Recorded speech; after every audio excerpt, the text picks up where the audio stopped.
Hey, everybody, welcome back to the Chit Chat podcast. I am so excited for you to hear our next podcast.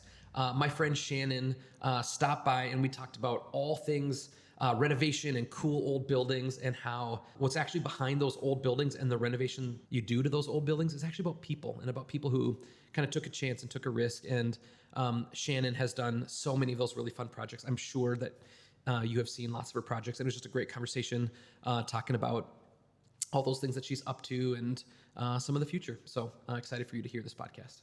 Thanks for listening. Shannon, thank you so much for coming and being on our little podcast. Thank you for asking me. Of course, it's great to have you here. Would you maybe just introduce yourself?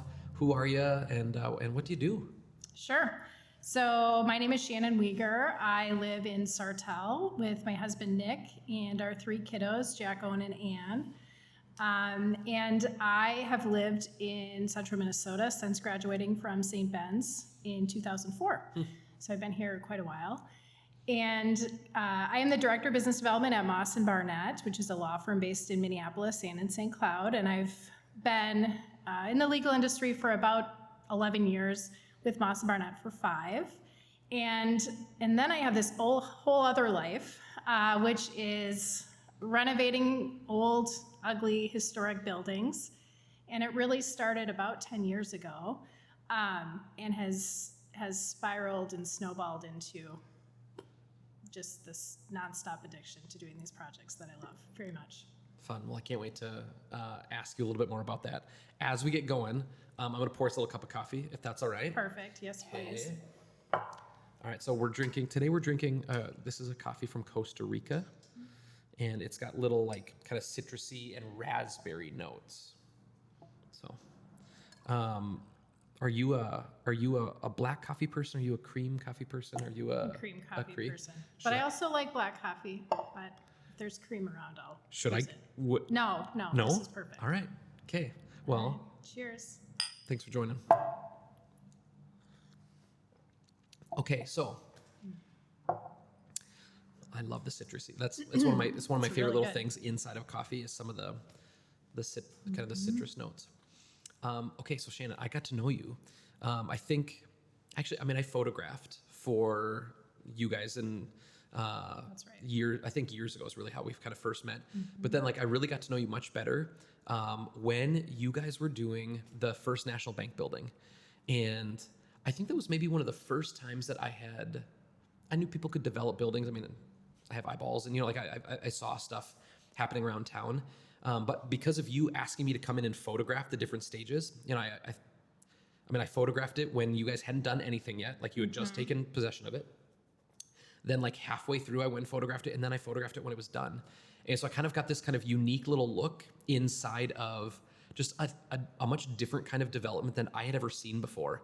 How do we take this like storied old building with all of the charm that comes with an old building, but then how do you make it like a modern building while still respecting the charm? And I just remember some of the specific conversations of how you had to kind of navigate some of maybe legal is not the right word, but just some of the rules around buildings on a historic registry. And I just was kind of taken by that whole process. I thought it was so fun. And now we have the First National Bank building as this cornerstone in downtown that is such a cool building. So, well done on all of that. And was that kind of your first, was that building kind of your first jump into working on projects like that? Yes, that was my first project and learned a lot on that project in particular because not only was that building on the historic register, but the reason that scope and scale of renovation was possible was because of historic tax credits. And then that was really the process and the really detailed focus on every single aspect of the renovation that occurred was because of those tax credits. So when a building is on the historic register, only the exterior they have control over the exterior. The state of Minnesota will guide what you can do. So what kind of windows you can put in, what you can replace, how you fix things on the exterior, but doesn't guide the interior. You could really take a historic building and then, gut it or do crazy things or unfortunate things on the inside. Sure. So the tax credits guide the interior renovation, and they really push you towards the historic nature of the building, what was significant about the building, and then those are the pieces that they're very cautious about how you're renovating, how you're restoring. You can't just expose the brick because that's trendy right now. Back in the day, exposing brick was something you do if you couldn't afford plaster. So there were changes and decisions that were made along the way that maybe wouldn't be my design choice, but they were guided by the federal standards on historic renovation. So that was a 2-year project, documented every single square inch of that building, and went through with the state of Minnesota on how to renovate, how to fix, what the history was. There's a lot of research that went into it. And the really incredible thing about that building is buildings like that reach a critical point that if you're not taking care of it, and they're very expensive to maintain, if you're not taking care of it, the plaster will begin to fail, there will be a water leak, the pipes are old, and so those buildings are often too expensive. So that is what the historic tax credits are for. But as we were uncovering portions of that building is really, it was a magical time for me. I don't know if it sounds maybe cheesy to say that, but I grew up wanting to be an archaeologist. I love history. And so to be able to look and as we peel back the layers and we would find things like the bank teller who is in charge of the bank hand signed all of the stained glass windows. So when we took them out to restore them, his signature was actually on the stained glass windows. So I was reading about this person who had such a big influence on St. Cloud and our community's history. And then I saw his signature, and you can just imagine the day those windows were delivered and him, proudly signing the name.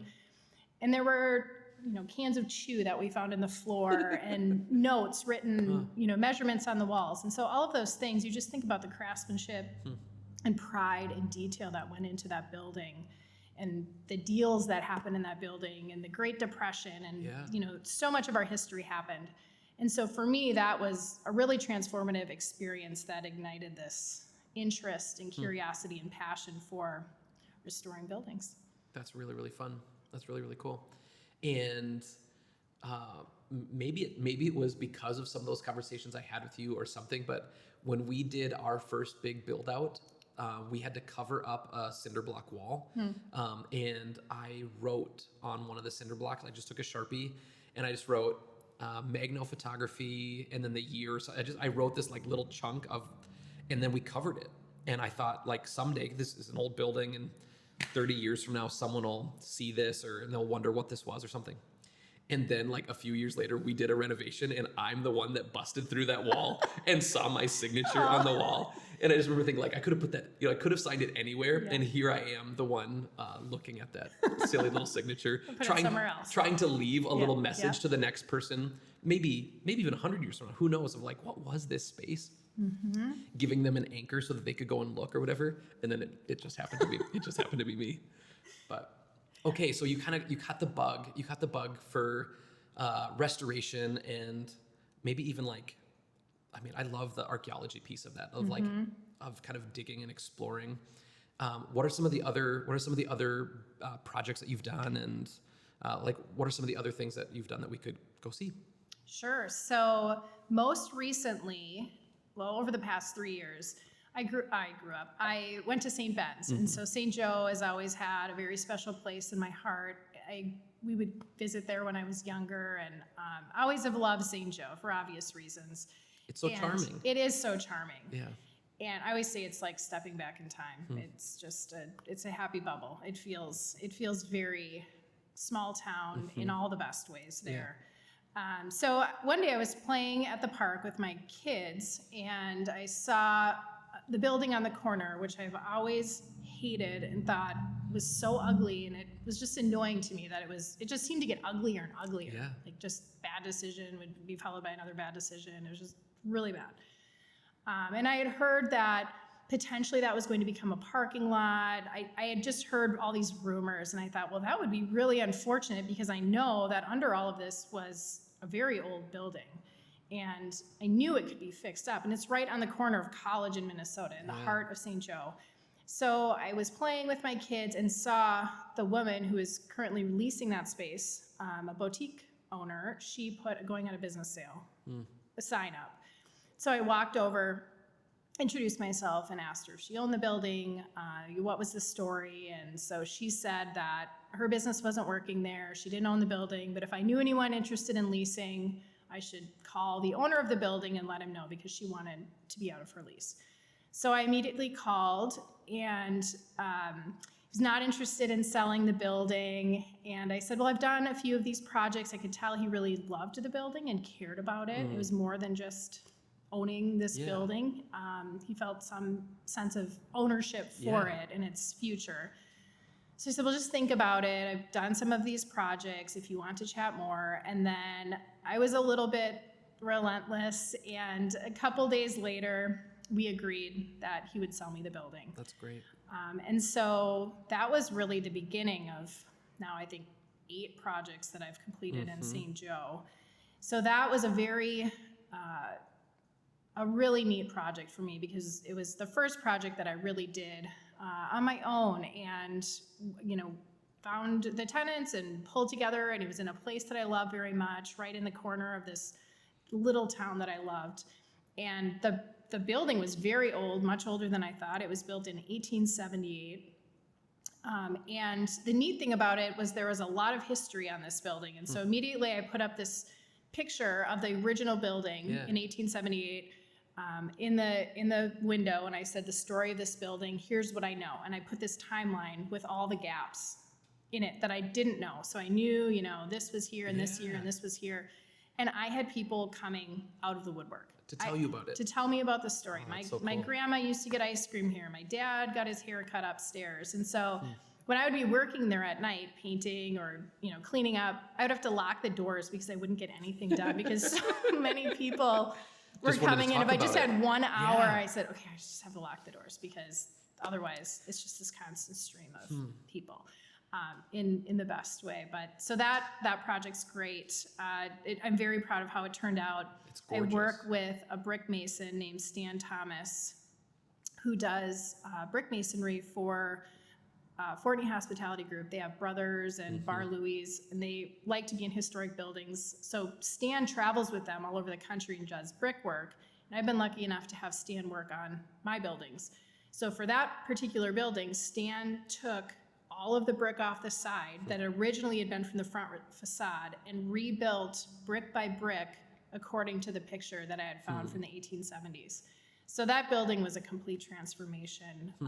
Nothing really historic left on the inside. It was kind of sad, but I think the exterior turned out wonderful. And so that was project number 1, and that is now home to Hudson and Company, which is a boutique. So they've been there 3 years. And then there are 5 Bennies that live upstairs. The upstairs is a cute little student loft. I remember you and I walked through it, and you were just kind of like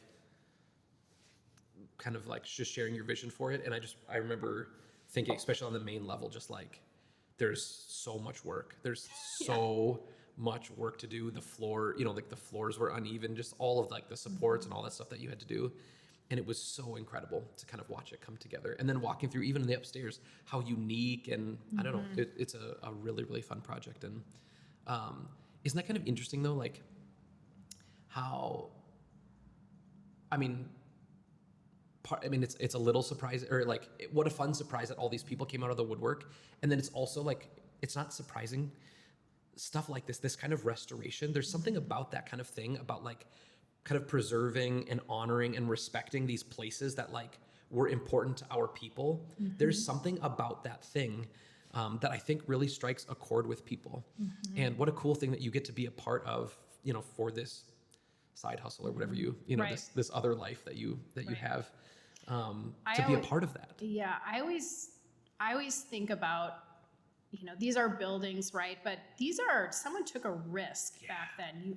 They came with their family to St. Joe from who knows where and thought, okay, I'm going to put it all on the line and build this building. It was originally built as a saloon and a grocery store. And I just think about how that was a central hub to that town and all of the things that went on in that space, and then all of the businesses that called it home over the years. So for me, these buildings are a way to honor the past and be respectful to that, because I know that so many of these opportunities and everything we have is because of people before us taking risks and, creating community. And so to be a part of that and create a new chapter for these buildings, because eventually they need a new roof and they're going to need new plumbing and, not the fun, beautiful things, but that is what keeps the charm of a community too, in the heart and soul. It's easy to build a new building, and that's great. And we need all of those buildings. But something happens when you lose all of those historic pieces, because it's not quite the same when it's a brand new building. So that has been the best part of it for me. And then also, I love working in St. Joe in particular because these are small businesses.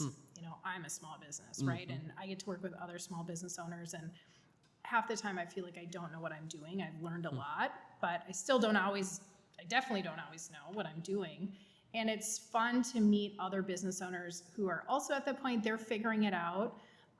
And it can be affordable, and it doesn't, we can kind of work together, and my dad can lay the flooring, and I said, okay, I know a person that can do this. And so we pull together these really cool teams that are very invested into the entrepreneur that's going to be moving into the space, really in awe of the history of the space. And so it's this collective effort to get to the finish line and to be a part of it, And I know when I was working with Kendra and Chantal at WR Home Company, there would be days where we knew something was happening. The cabinets were going in or the walls were painted, and we would wait until all three of us were there so that we could walk in and do it together. Scream like ridiculous little girls and just be so excited about it. Because if you can't get excited about that, what's the point, right? So And even like in thinking about your first one on the corner there in St. Joe, when you were talking about the bricks, it would have been substantially cheaper, right? Like if you would have just said,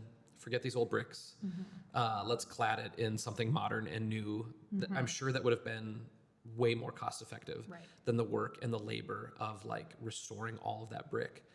But the charm of that, being able to like bring that history back to that space, is undeniably very cool and really, really, really special. So well done on all of that.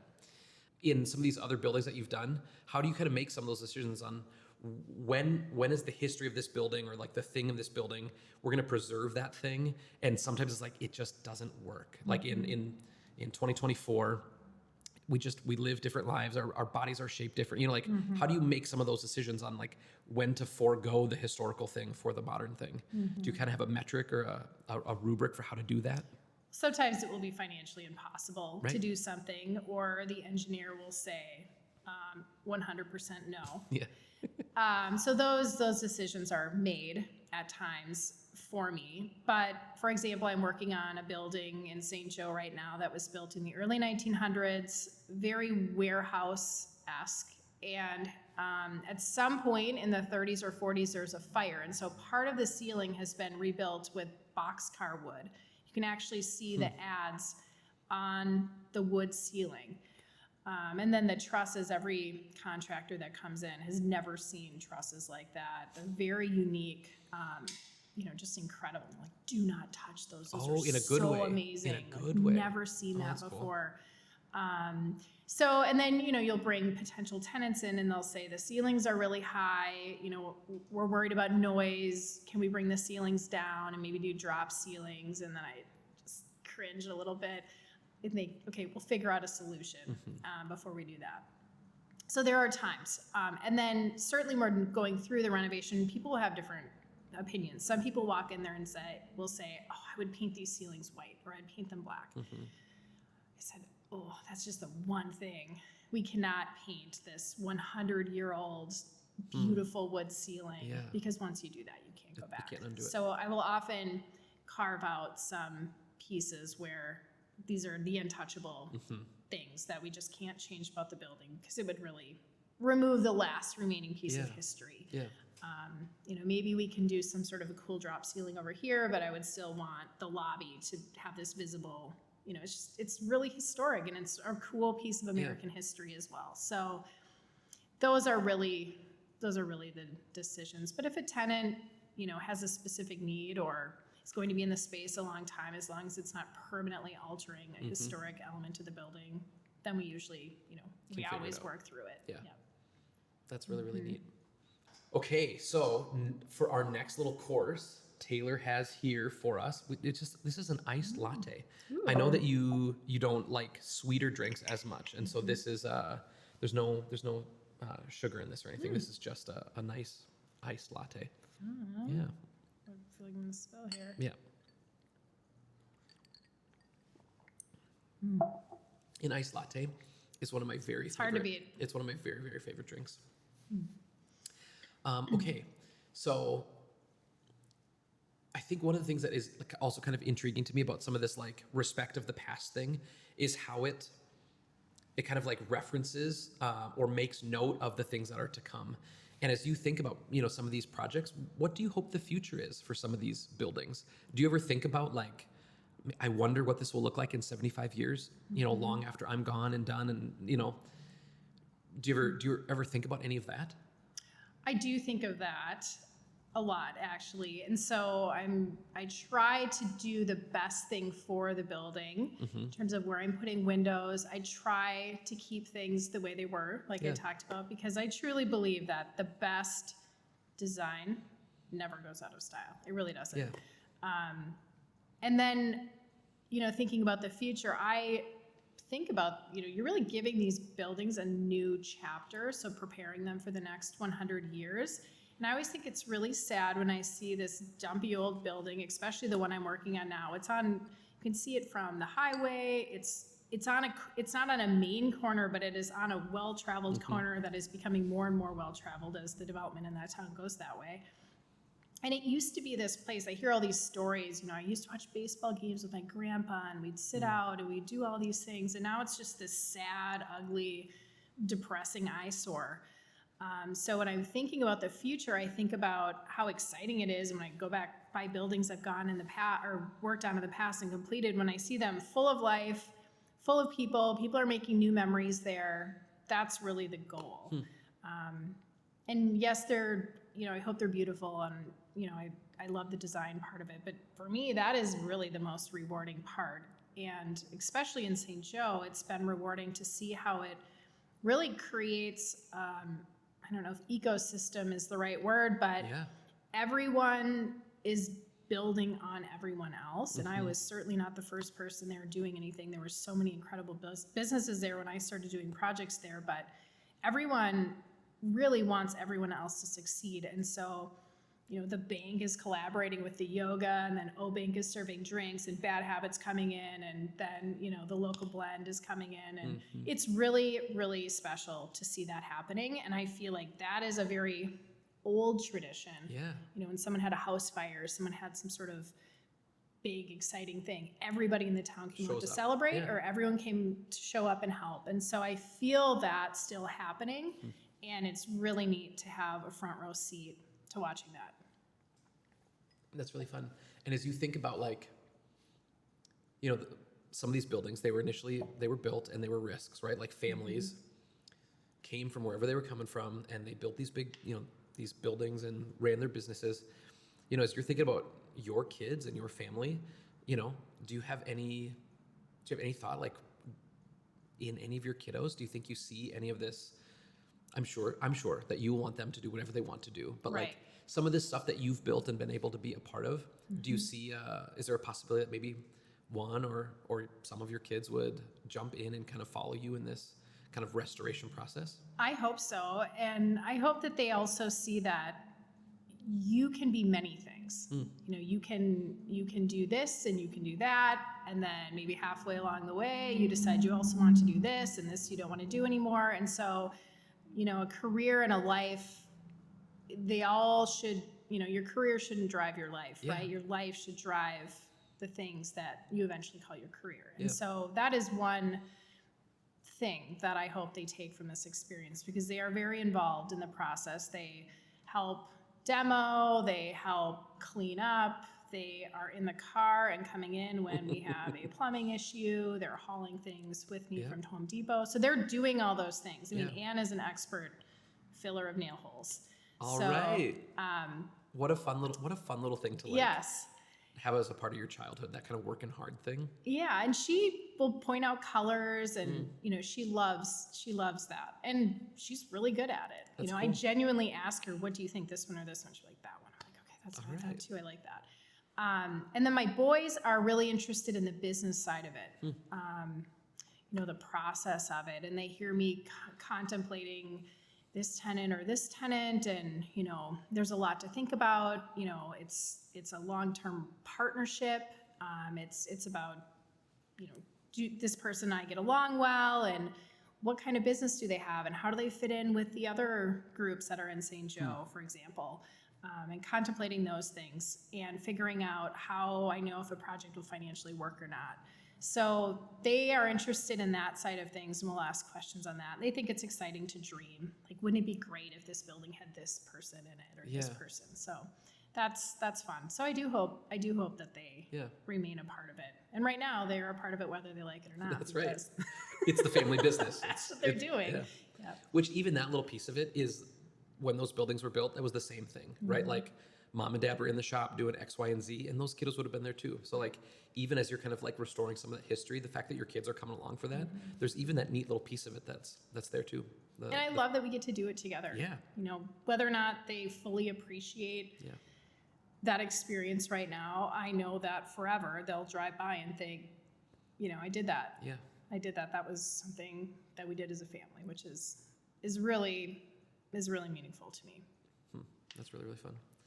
Yeah, my son, who is 11, he, part of me just loves this. I absolutely love this. He thinks that he is going to be a videographer. And all he needs, like, to be a videographer on the team, he just needs to be 13. Like, the limiter right now for him is just his age, right? There's no skill set or anything that needs to be developed. It's just like, when I turn 13, I get to be, I'm running it. I get to like run it. And so like, there's part of me that like loves that thing of just like, the bar to entry for him is so low. I think, and maybe just because he's watched dad do like some of those things, he just like, yeah, of course I'll do that. So but that's what I'm talking about. Yeah. You are showing your kids that, just do it. We'll try it. Just do it. Yeah. You'll figure it out. As long as you're 13. As long as everything's available to you, as long as you're 13 years old. Yeah. My boys are about to turn 13 in May, so all right. Who knows what they'll do. Do they need jobs as videographers? They because that's all it takes. That's cool. All right. Remind me, which of your boys was the one that you brought here for one of our cold brew days? I think that was Jack. Yeah. I believe it was Jack. Yeah, I thought that was so fun. You had, I mean, what you told me that day was like, we were talking about business, and you wanted to introduce him just to another business owner that's doing that. And I thought that was just so fun. It just sounded like you guys were out driving around talking about business. You heard that we had this, and you just brought him by, and he and I had such a fun little conversation. It was probably a few years ago, and so he probably was maybe like 8 or 9 at the time. But even then, I could see how you're kind of trying to instill some of that like entrepreneurial spirit into your kids, which was really, really fun to see. Really, really I think fun. there are opportunities. If you're looking, there are opportunities truly everywhere, and that is something that has defined my career. I see a building, and most people see a disaster, a mess, and oh my gosh, this looks like a train wreck. You're crazy. And I probably am, but A train wreck? well, crazy. Who knows? All of it. I mean, these buildings are a mess. I probably am a little crazy. Yeah. But I think learning that you can fail is, I truly believe I can work my way almost out of anything if I try hard enough, work hard enough, and willing to teach myself things, and willing to ask for help, and just keep plugging along. You can figure it out, right? And so it is something that I want to show my kids is curiosity and enthusiasm, and look what people in your community are doing. Yeah. You don't limit yourself by, I have to do this one thing. You can do many things. You even said it a little earlier when you're talking about how you don't know everything, and like you were talking about like saying that thing. I think that's even a big piece of it, is like, if you make a mistake or if something isn't going great, it's, I think, refreshing just to say like, I don't know how to solve this. I made a mistake, just like being like kind of like willing to verbally acknowledge our like fallibility is such a huge thing. And so like it's great for our kids to see, but even when we jump into these projects, like I think if you're willing to tell someone like, I don't know how to solve this thing right now, would you be willing to like give me some information here to help me solve that? We open ourselves up to like the shared knowledge that those people have to offer, which is really, really healthy. But I think people are actually, they're kind of thankful to be asked. Like as humans, I think we kind of enjoy being able to help someone. And I think we often don't ask help because we're unwilling to acknowledge our faults. It also means that we're kind of unwilling to actually ask for help, which is a bummer for us. But I think one of the most egregious things is it doesn't allow people also to kind of shine in their thing that's good and valuable and true. That's true. I've had many people that I've worked with on these projects, maybe after the 4th or 5th week, like, well, I don't know if you want, I said, yes, I want you to tell me what you think. If I'm doing something that doesn't make sense or is ridiculously expensive, or I'm asking for something that is way more complicated and with just a slight adjustment, it would be far easier for you. Just tell me. Please tell me. You know so much more than I do about this. And so that helps me, at least in this particular part of my life, get to a better result. When everyone's empowered, I don't know the first thing about plumbing or sheetrock. I've learned a lot about those things, but if you have a better solution than what I think I've found, please tell me. So that has been the most powerful part of the team that I've been able to work with on these projects. I don't know how, but like even as a kid, I kind of knew if I ask someone for help, like I get to honor them and I get to like accomplish this thing faster. I don't exactly know how I kind of learned that, but I had this moment. I was visiting my biological father who lives north of Seattle, and we were at the grocery store. I mean, I remember this vividly, and we needed to kind of move quick. We were making oxtail stew, like an Italian, pasta dish or whatever, and the sauce was with oxtail, and we needed to get a bunch of ingredients, and so he and I went to the grocery store. This is a grocery store I didn't know, and I was probably like maybe 10-ish, and we subdivided the list in a grocery store that I didn't know, and we were just doing this fun little competition, like who can collect their things first. And I said, I'll just ask someone for help on where to find them. And I remember his answer. There was kind of this like kind of like machismo, like he was above asking someone for help. And I just remember being like, why? They work here. Like their job is to serve. And I just remember thinking like it was crazy that he wouldn't ask. And so we said, okay. And he basically just said like, you try your way and I'll try mine. And I just asked someone for help. And I'm like, oh yeah, of course. Come on this way. And I crushed him just because like I made it to the end of this task way faster than he did in a grocery store that he knew, simply because like I was willing to kind of like let someone else speak into that. Granted, this is really small in comparison to like, it's the same. It's that same thing. Concept. And they were like happy to like help. And I've tried to do that. I think in my career, just if you don't know something, like why not ask for help?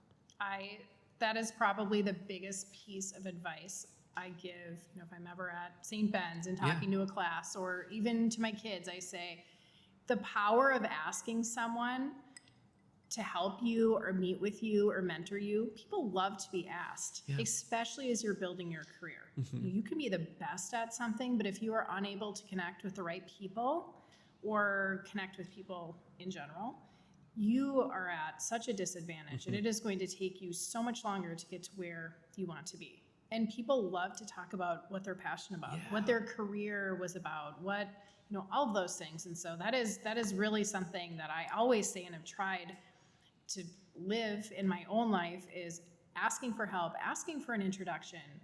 I love making connections. I love connecting great people, because I've benefited from someone saying, hey, you should meet this person. You are both the same, or they're trying to figure this out, and I think you've done that. You should talk to them. So that, to me, is a very big part of being successful and fulfilled. Yeah. It's just more fun to meet people. Have you noticed, like, when that thing happens in someone that's really young, just like how like extra impressive that is. When you have someone who's like a little bit younger that like kind of like musters up the courage and kind of in a polished way, like asks for help. I just am like, I'll give you anything. Nobody does it. Yeah, because nobody does it. And like when someone actually does it, it's like, oh my word, like what else? Like, of course I'll do that thing for you. Can like, you meet this person and this Yes. person and come here? Yes. Yeah. Right. I wish more people could kind of like figure out how to do that, because it's a fun thing to try to, like you said, make connections and help. Sweet. All right. So Shannon, for our third kind of like our third and final course of our coffee flight, we're gonna this is a decaf, because it is in the afternoon and I need to fall asleep tonight. Have you noticed as you've gotten older that decaf affects you more than it did when you were younger? No. No? No. Oh. I don't need a lot of sleep. It's probably not a great thing. How many hours of sleep on average? I usually go to bed around 11:30 Okay. or 12 at night, and usually get up around 6:30. Okay. I know that's crazy, but I was expecting it to be like crazier than that. But I could easily work all night. My perfect, most productive time is probably from 10 p.m. to 3 a.m. Wow. I could get a lot done in that time. Wow. But it's not practical. All right. Well then, we should have made this one caffeinated, but this one's this is great. Just a decaf blended latte, because dessert, you know. Cheers. Yeah, chocolate. I mean, unctuous, boy. chocolatey. Wow. Yeah. That's really good. Okay, so Shannon, maybe because so much of your development in the last handful of years has been in St. Joe, what are you excited about that's happening in St. Joe right now, and what do you think the future of that community is in the next maybe 5 or 10 years? So I think it's just, I jumped in when there was a lot of momentum already happening, and had the great fortune of, some nice timing and being able to identify a couple properties that were prime for redevelopment. And there was a lot of interest in businesses coming into St. Joe. So it's been a really, it's been easy. The city has been so great to work with. I mean, they just bend over backwards to make things happen and make it very easy to do projects and to bring people in. So I think it will be more of the same. And, just creative, talented people like to be around other creative, talented people. And so that will continue to drive what is making that town, or what has made that town so successful. And I think it'll just continue. And I believe that, there's, with every new business and every new bit of energy that comes, really, I feel like benefits the whole. Yeah. It doesn't feel like there's too much of any one thing in that town. In fact, what I hear is we need more of this or more of that.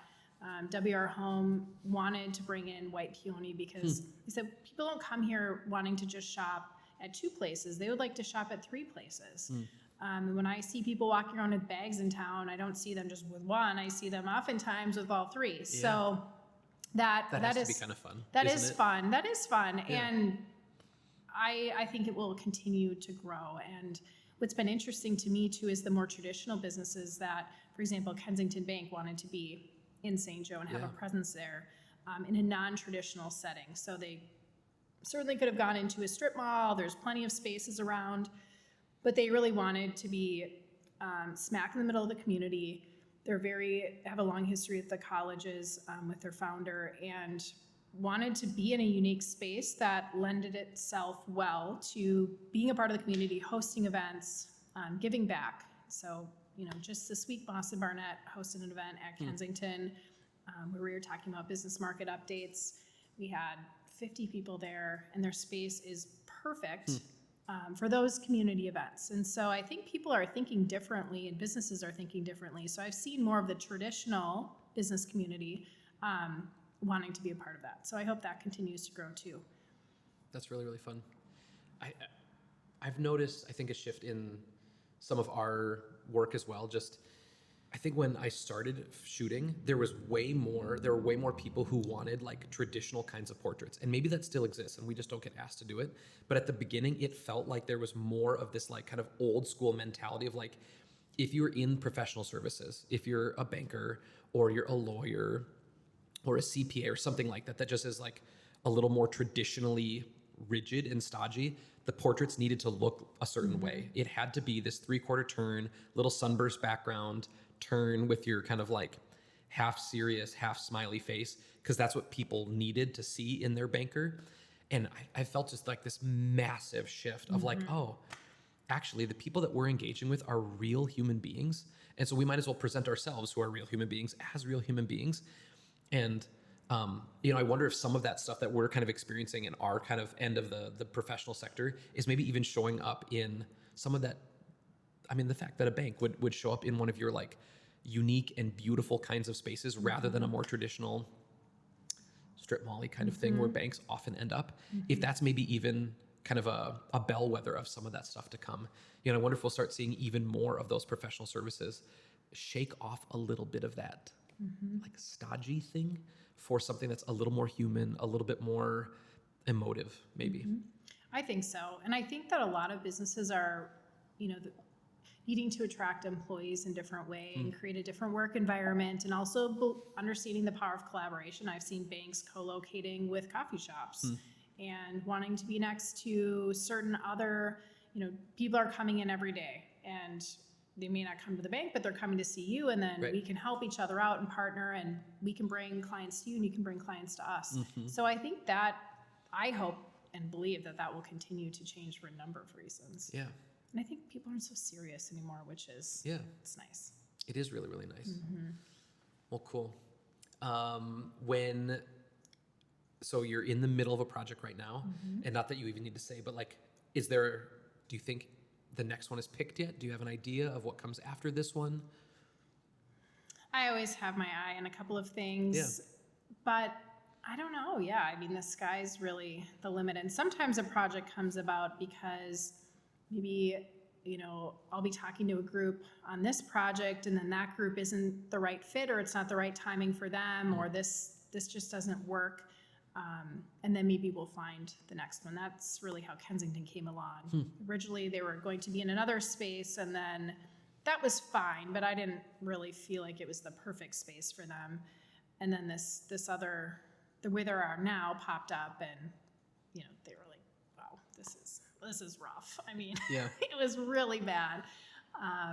But they're, it really met both of our expectations in terms of the finished product. And so sometimes a project finds its way because of that, because we're actively looking. Yeah.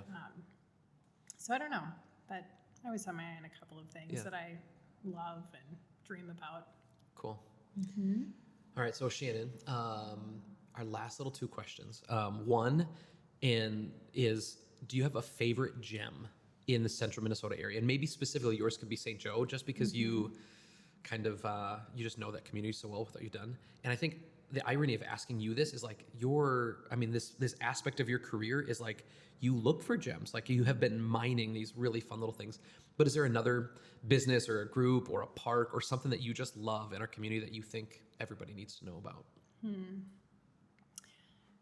I have so many. Okay, so in the winter and all year, one of my favorite additions to my life is going to hot yoga at K-Power. I'm not very good at slowing down and stopping and shutting my mind off, which is exactly what you do for 1 hour there. There are the high intensity classes, but then they have this restore hot yoga, and it's on Sundays and Tuesdays. And it's in the evening, and it is a really nice hour for someone who really is not good at stopping and slowing down. And it's not intimidating. It's really easy. It's not easy. It's really relaxing, and it's very good for your body and your mind. And so that has been a gift that I work really hard to give myself. That's been an important part of my life. And no cell phones allowed. You can't be doing your emails while you're doing yoga. No, definitely not. Definitely not. And then the other event that my family has started to go to in the summer is I think it's Wednesdays in Sauk Rapids at the Riverside Park. There's a concert.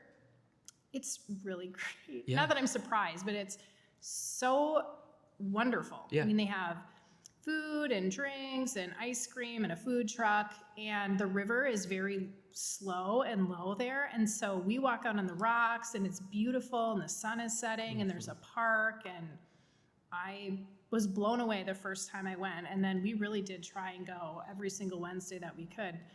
And it wasn't like I had to drag my boys there. They really liked to go and started bringing fishing rods, and now we bring our friends, and it's been it's a fun event. So I'm looking forward to that this summer. Mm-hmm. I have been impressed with the way Sauk Rapids has kind of approached their just development again of old buildings and a downtown that needed some love, and I just think they've done a really, really nice job. A really beautiful job. I love every year I try to go to their like State of the City address, and just hearing that team talk about their approach. I love it. It's a really kind of just like fiscally conservative approach, which I love, and I think they've done a really, really nice job. And the clearing, that spot is, I think, a great example of beautiful. I went to a wedding there. It was stunning. Yeah, cool. Well, sweet. And then this is our little unpaid advertisement section of our show. Do you have an unpaid ad that you would like to, something you'd like to plug for all of our listeners? Well, I think it would be K-Power. Yeah, okay. I do. I think it would be K-Power because I feel bad singling them out.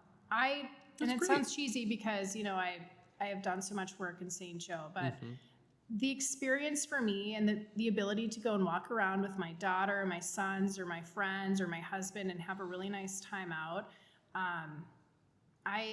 I like those shared experiences. So whether it's going to yoga with my friends or going shopping or getting a coffee or just walking around and having time outside, that is my favorite thing to do. So walking around is truly an activity that my kids ask to do, and that is a place that we like to do it. Sweet. So. All right. My little unpaid advertisement for the day is for The Adventures of Tom Sawyer by Mark Twain, which I started recently, and every once in a while, it is really good to get into, this might sound strange, but a different kind of English. Like as I'm reading it, like I just have to work a little bit harder, old-timey English, and I looked up a word last night while I was reading, and it was just fun to kind of be like stretched a little bit, and it's just like a fun little story about kind of boys being boys. And so I try to read some old literature every once in a while. So maybe my unpaid advertisement is for old literature on occasion. So Oh, I have one more. let's hear it. I would love someone to open a juice shop in central Minnesota or closer. I will narrow that down to St. Cloud or St. Joe or Sartell or Sauk Rapids. I went to this juice shop that's in a Marathon gas station in Florida. Okay. And it's an organic juice shop and At a taco Marathon. shop. You would love it. Okay. You would love everything about it. It's called Tacos on the Road. I found it Googling, best tacos. And so the man who owns it will throw, a whole pineapple in, kale, celery, apples. It's so good. And I was so obsessed with it that I actually have now bought my own juicer. Oh, cool. And do that at home. It's not nearly as good as what he's able to do. But I wish that could be a thing here. So. Well, I mean, folks, you've heard it here first. Maybe you have been thinking to yourself, I really want to start a juice shop someday. Shannon is really good at helping find business owners and hopeful business owners great places to do the thing that they do. So maybe you've been thinking about a juice shop, and you should reach out to Shannon because she would I'm love desperate. she would love to help you find your location. Well, sweet. Shannon, thanks for coming on the podcast. I appreciate it a lot. It's been really fun to watch you like take what you learned. I remember you starting in the First National Bank building and taking what you learned there into this like thing that you're doing in St. Joe, and like watching that kind of that skill set and that passion kind of transform a community and add to a really growing and vibrant community. It has been just a treat to watch that happen. And I feel honored that like I've got to walk through on the front end of so many of those buildings and just hearing your vision, talk about, I think I'm going to cut a hole there, and I think I'm going to do this with the floors. And so thanks for letting me just like come along and cheer for you and root for you. I'm continuing to root for you. And yeah, St. Joe and these communities in St. Cloud, we're lucky to have you and people like you who are working hard to like restore these cool old buildings. And so, yeah, thanks for what you do there. And I'm excited to keep watching along. Thank you very much.